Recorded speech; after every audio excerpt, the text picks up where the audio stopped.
Receiving message. Receiving message.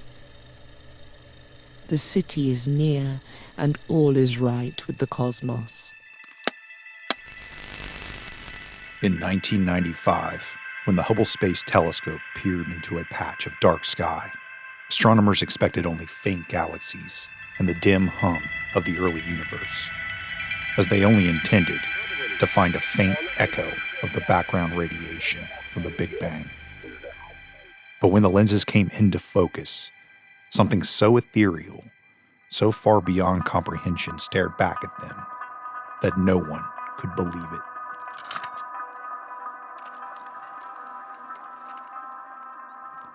The telescope's sensors trembled with a vision no one had anticipated. A radiant formation suspended beyond the veil of known space. A sprawling construct of light and shadow that seemed more like an architect's design than a random scattering of stars. To those who saw it, the structure appeared not as chaos, but as order. Arches and towers glimmering as if carved from the very essence of starlight. Some would later whisper the name, the City of God. Descriptions of the image passed in hushed tones and took on an almost mythical consistency. Vast golden avenues stretched across infinity, lined by radiant spires that burned with hues no earthly eye had ever known. Vast pillars of brilliance rose upward, crowned with the domes of iridescence that shimmered like seas of glass. The formation seemed to pulse as if alive, radiating a sense of profound silence and incomprehensible majesty. The few who allegedly gazed upon the raw data reported an almost visceral reaction: tears, trembling, and a sense of being in the presence of something holy.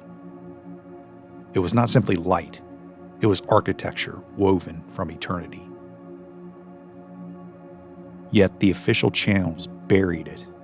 NASA released no such image to the public, dismissing the rumors as fantasy, a trick of misinterpretation.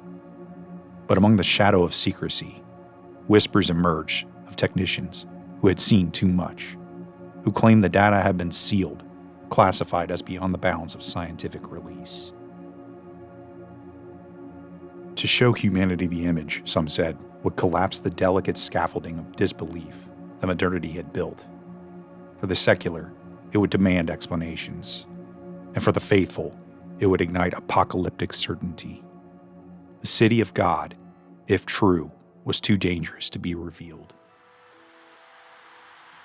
In the years since, the tale has lived on in a strange half-light, neither fully proven nor wholly dismissed. Like a shard of myth lodged in the modern age, it has taken root in forums, pulpits, and late-night conversations. Believers call it a glimpse of the heavenly Jerusalem, the eternal dwelling promised beyond the veil of death. Skeptics dismiss it as a misremembered lore, a fever dream of conspiracy theorists.